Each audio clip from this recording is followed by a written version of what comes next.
Tonight's story is Don't Listen to the Sounds at 3:17 a.m. Let's begin.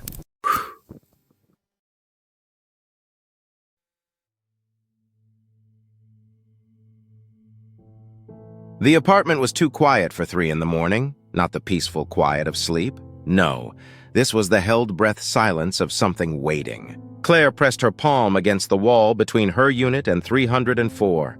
The concrete was warm, feverish almost. She jerked her hand back, wiping it on her pajama pants like the heat might be contagious. 3 weeks since Marcus moved into 304. 3 weeks of sounds that didn't make sense. Scraping, rhythmic thumping, and underneath it all, a low humming that made her teeth ache and her skull vibrate. She'd tried to ignore it. Tried earplugs, white noise machines, sleeping pills that left her groggy and confused. Nothing worked. The sounds found her anyway, crawling through the walls and into her bones. Tonight was different, though. Tonight, the sounds had stopped. Claire moved through her apartment, the darkness pressing close. She checked her phone. 3:17 a.m. She should go back to bed, should try to sleep while she had the chance. Instead, she found herself at the front door, peering through the peephole. The hallway was empty. Fluorescent lights hummed overhead, casting everything in sickly yellow. Door 304 stood directly across from hers, identical to all the others except for one thing. The frame was warped, like the wood had been exposed to intense heat or intense pressure from the inside.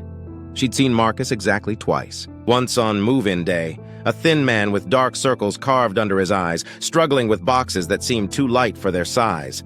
Empty, almost. Once in the lobby, where he'd stared at her with an intensity that made her skin crawl. He'd opened his mouth like he wanted to say something. Then he just walked away without a word. The building manager, Mrs. Chen, had been dismissive when Claire complained. "He's quiet," Mrs. Chen had said, not meeting Claire's eyes. "Pays on time. What more do you want?" As if the sounds Claire described were impossible. As if she were making it up. A door opened somewhere above. Footsteps crossed a ceiling. Normal sounds. Human sounds. The building settled back into its usual nighttime rhythm. Claire realized she'd been holding her breath. She went back to bed but didn't sleep. Instead, she lay there in the dark, listening, waiting for the sounds to start again. They didn't, and somehow that was worse. Morning brought no relief. Claire dragged herself through her work-from-home routine, answering emails and attending video calls while exhaustion pulled at her like an undertow. Between meetings, she found herself standing at the wall again, listening. Nothing! By noon, the silence felt like a living thing. At least the sounds had been predictable. This absence was a void, and her mind kept trying to fill it with possibilities, each more disturbing than the last. She knocked on Mrs. Chen's door at 2:30 p.m. The building manager opened it with obvious reluctance, chain latched. "Yes? Have you seen the tenant in 304, Marcus?" Mrs. Chen's expression didn't change. "Why?" "The sounds stopped. Last night, I just wanted to make sure everything's okay." "The sounds!" Mrs. Chen's voice was flat, dead. "The ones I told you were probably pipes." "They weren't pipes," Claire's voice cracked. "They were—" How could she explain? The scraping that followed patterns, the humming that seemed to form words if she listened long enough. "I'm worried about him," Claire finished. "Mr. Park is fine." Claire frowned. "Park? I thought his name was Marcus." "His name is Marcus Park." Mrs. Chen started to close the door. "He's paid through the month. That's all I need to know." "Wait." The door clicked shut. Claire stared at the peeling paint on the frame. Marcus Park. She'd never heard him called that before. Something about the name felt wrong, like a word repeated until it lost all meaning, like it didn't quite fit the man she'd seen. Back in her apartment, Claire stood at the wall again, pressed her ear against it. The concrete was cooler now, almost cold. She could hear something, not the sounds from before, but something else. A wet sliding sound, like meat dragging across tile. She jerked back. The sound stopped. Her phone buzzed. A text from her sister. "Still having trouble sleeping? Maybe you should see someone." Claire deleted it without responding. The smell started that evening, subtle at first. A sweetness that reminded Claire of overripe fruit left in the sun. By midnight, it had intensified, thick, cloying, seeping through the vents and under her door like fog. She stuffed towels along the gap, but the smell found its way in anyway, coating the back of her throat, making her gag. She called the non-emergency police line at 1 a.m. "I think something's wrong with my neighbor." Her voice shook. "There's a smell, and he hasn't been seen in over 24 hours. The operator's voice was bored, mechanical. "Has he been reported missing?" "No, but..." "Unless there's evidence of a crime or immediate danger, we can't conduct a welfare check based on a smell. Contact your building management." The line went dead. Claire immediately called Mrs. Chen. The phone rang 8 times before going to voicemail. She tried to sleep. Couldn't. The smell was worse now, and underneath it she could hear something again. Not the sounds from before. This was different, softer, like whispered conversation, too low to make out words, like dozens of voices murmuring just beyond the edge of hearing. At 3:17 a.m., the exact same time the sounds had stopped the night before, Claire heard footsteps in the hallway. She was at the peephole before she could talk herself out of it. A figure stood in front of 304. Not Marcus. This person was shorter, broader, wearing a dark coat that seemed too heavy for the season. They raised their hand to knock, then hesitated. Turned slowly toward Claire's door. Claire stumbled backward, heart hammering. Had they seen her? Could they see the shadow of her blocking the light from the peephole? The footsteps moved closer, stopped directly outside her door. Silence.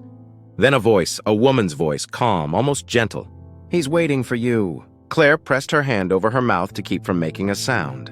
"You can hear him, can't you?" the woman continued. "Through the walls. He's been calling, and you've been listening." Claire's whole body trembled. She couldn't breathe. 3 weeks and 17 days. That's how long it takes. First the sounds, then the silence, then the smell, then the voice. A pause. "You're right on schedule."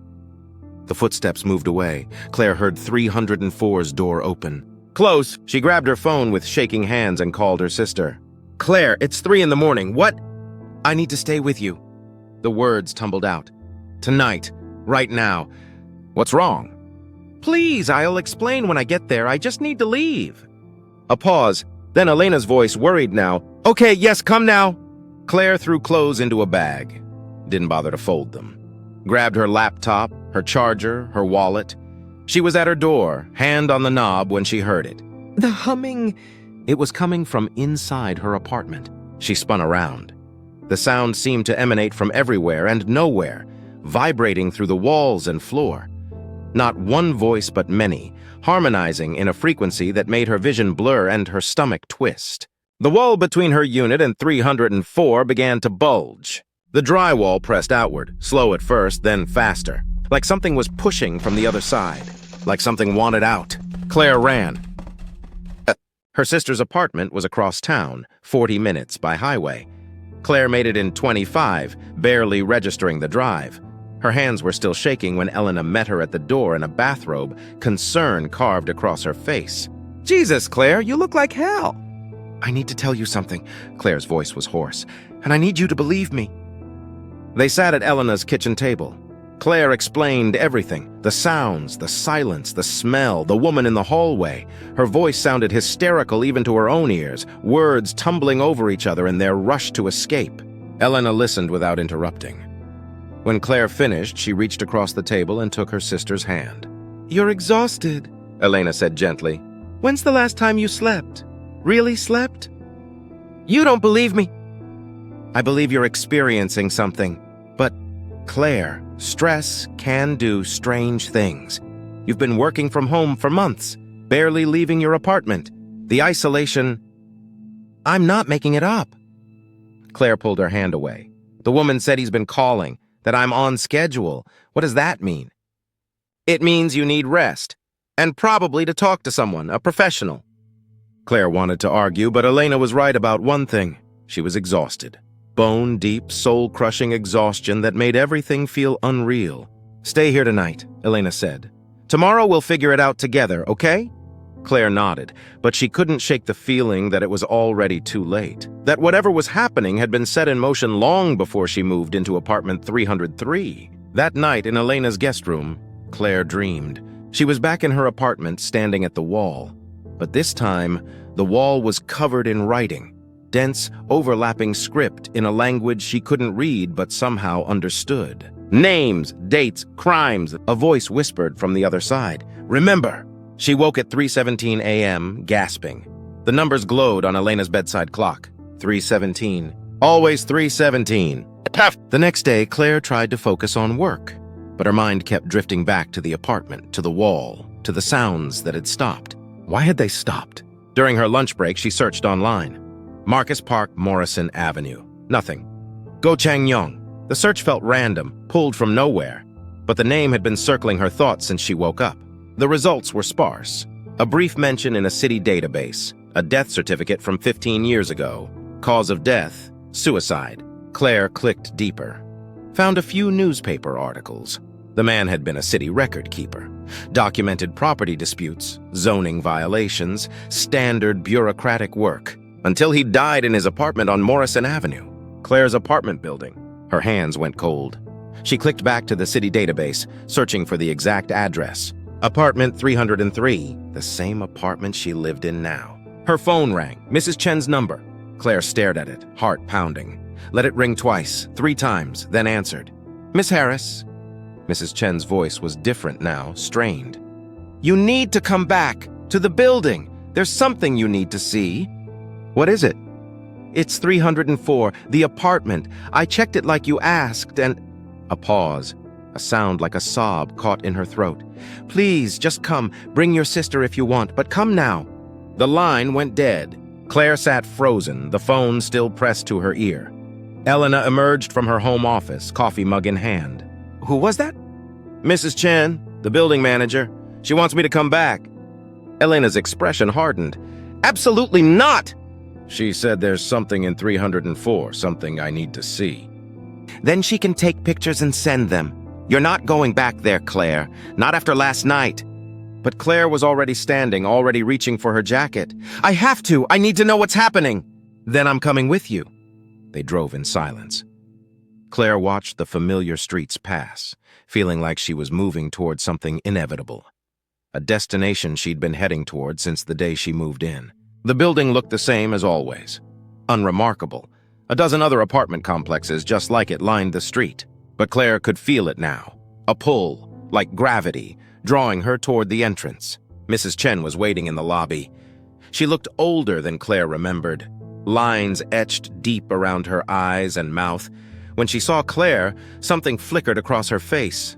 Relief, fear, resignation. You shouldn't have come, Mrs. Chen said quietly. Elena stepped forward, protective. You called her, said she needed to see something. I know, but still... Mrs. Chen's voice cracked. You shouldn't have come. Show me, Claire said. They rode the elevator to the 3rd floor.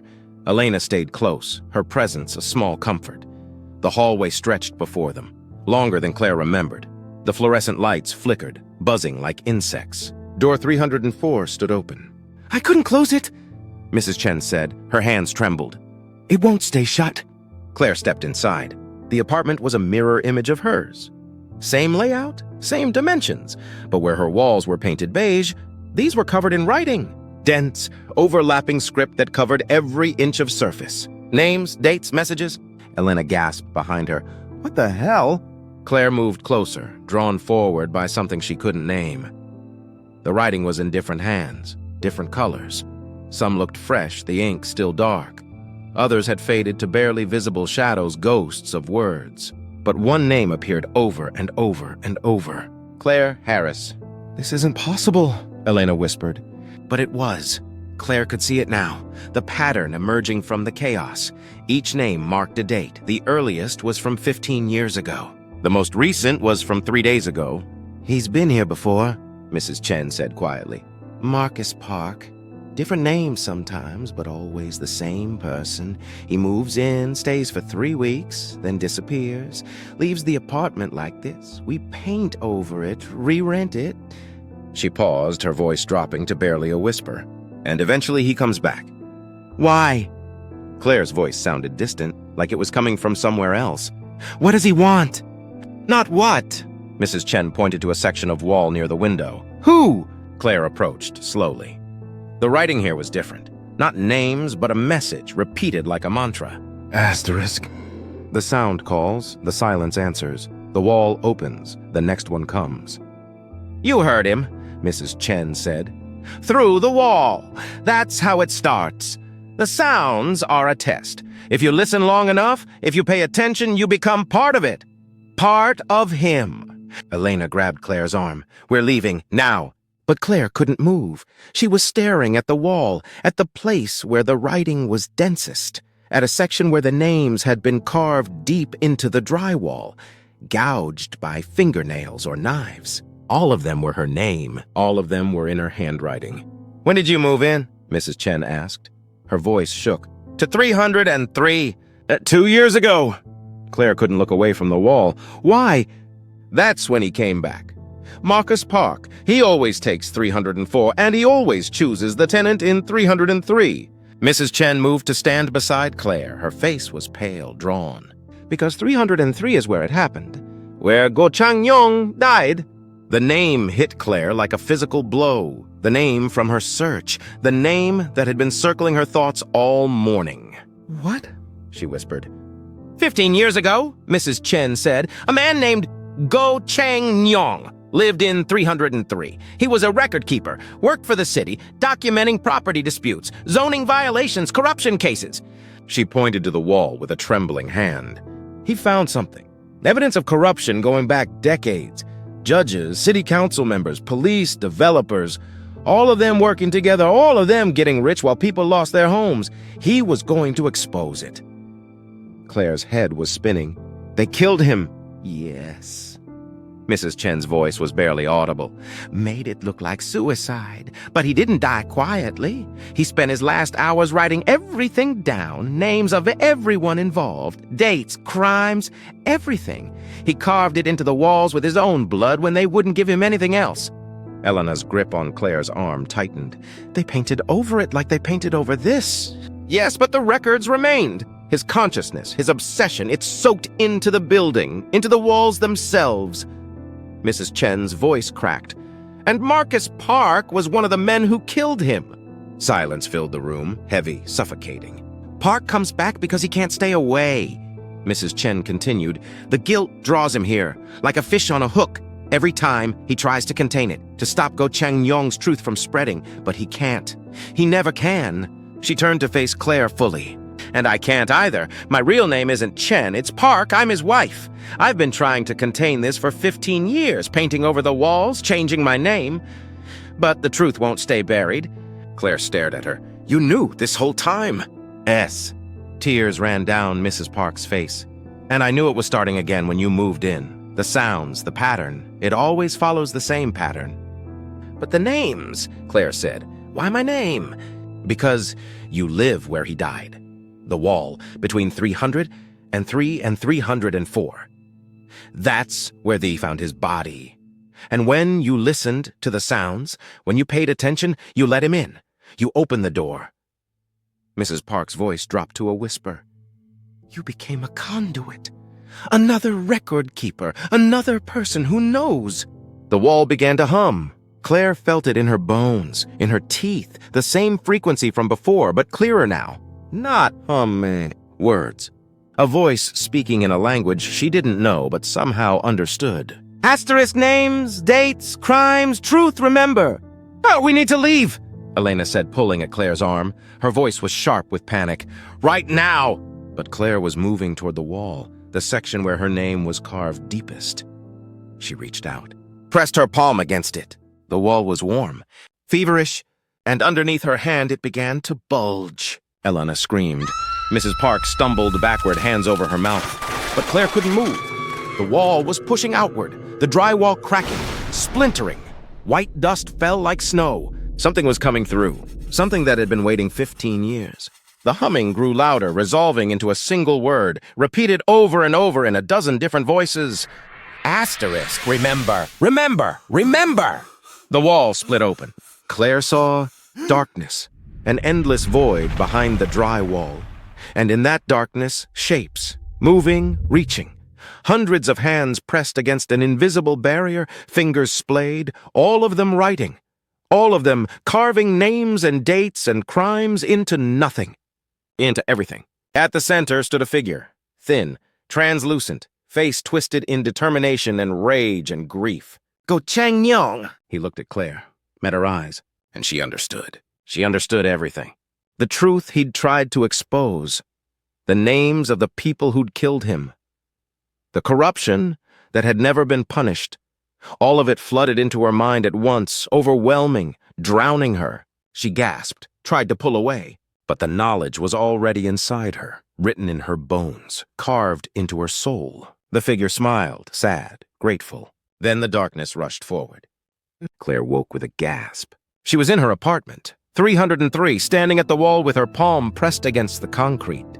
The surface was warm under her hand. She pulled back, confused, disoriented. Hadn't she just been in 304? Hadn't the wall split open? Hadn't she seen? No, that was a dream. She'd been asleep. Another nightmare brought on by exhaustion and stress. But it had felt so real. Claire looked at her phone. 3:17 a.m., the sounds from 304 had stopped an hour ago. She should go back to bed, should try to sleep. Instead, she found herself at her desk, opening her laptop. Her fingers moved without conscious thought, typing a search query she'd somehow already known. Go Cheng Yong, Morrison Avenue corruption. The results appeared, sparse but there, death certificate, newspaper articles, and something else. A link to a digitized archive of city records, property disputes, zoning violations, corruption cases, all documented by the same person, Go Cheng Yong. Claire clicked through the files. Hundreds of pages, thousands, all meticulously detailed. Names, dates, crimes, a web of corruption that stretched back decades, touching every level of city government. And at the center of it all, a list of names. The people who had discovered the records, the people who had known the truth, the people who had disappeared or died under mysterious circumstances. Claire Harris was the most recent entry. She stared at the screen, her reflection ghostly in the monitor's glow. Behind her in the darkness of her apartment, the wall began to hum. The sound was familiar now, not frightening. Comforting almost, like a voice calling her home. She picked up a pen, turned to face the wall, and without thinking, without questioning, she began to write. The first name came easily, Marcus Park, then another, James Chen, City Council, then another, Robert Hayes, Judge, then another and another and another. Her handwriting filled the empty spaces, adding to the record, continuing the work. She wrote the dates of their crimes, the amounts they'd stolen, the families they'd destroyed, the lives they'd ruined. She wrote until her hand cramped. Then she wrote some more. Outside, dawn approached. The sky lightened. The building settled into its morning rhythm. And in apartment 303, Claire Harris wrote and wrote and wrote, documenting everything, the truth that could never be painted over, the record that would never be forgotten. The wall hummed its approval, a dozen voices harmonizing, welcoming her. Somewhere, in an apartment she would never remember visiting, Marcus Park's name appeared on another surface, written by another hand. Another record keeper, another person who knew. Elena would come looking for her eventually, would find the apartment empty, would find the walls covered in writing, would call the police. They would paint over it. They always did. But the truth would remain, soaked into the walls, waiting for the next tenant in 303, waiting for the next person who would listen to the sounds, who would pay attention. Who would remember? The cycle continued. The truth remained, and the walls remembered everything.